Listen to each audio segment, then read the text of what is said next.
पुरुषानं लग्न करणं हे त्या वेळच्या परंपरेच्या विरुद्ध होतं, पण तरी सुद्धा आमच्या आजोबांनी लग्न केलं आणि ही परंपरा मोडली.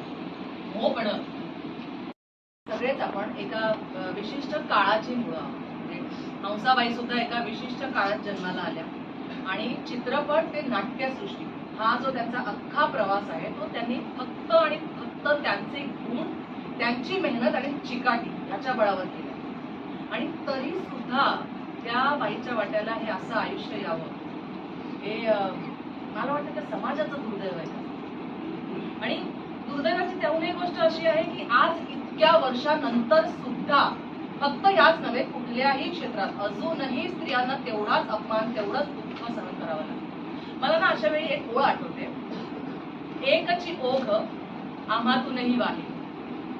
त्या काळापासून जो सुरू आहे हा ओघ अजूनही ते तसंच चालू आहे. आणि हा प्रयोग करताना तर मला ते प्रकर्षाने जाणवतं आणि माझी खात्री आहे की तुम्हाला सुद्धा ते जाणवत असेल. एक कलाकार म्हणून मला तर त्याच्याबद्दल सहानुभूती वाटणं अगदीच स्वाभाविक आहे, पण तुम्हाला सगळ्यांनाही तेच वाटत असेल ते मला वाटते याच्याबद्दल मला खात्री आहे. आणि अजून एक छोटीशी गोष्ट मी नमूद करते ती म्हणजे हंसाबाईंच्या जन्माला आता 100 वर्ष पूर्ण झालेली आहे. तर माझ्याकडून आणि आविष्कार संस्थेकडून हंसा वाडकरांना सादर करा.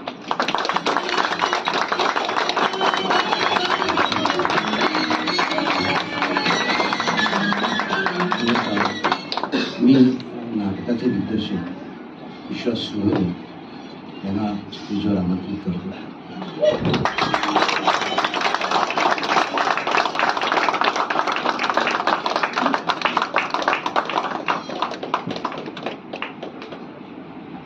आणि रंगभूषाकार शरद विचारे इथे आहेत, त्यांना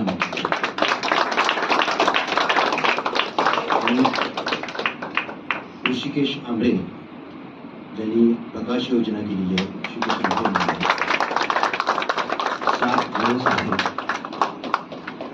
मेरी दागुष्टे पण इथे आहेत आणि मी अनिल आमच्या संस्थेचे रसिक लावणे आहेत, राजे जाधव आहेत.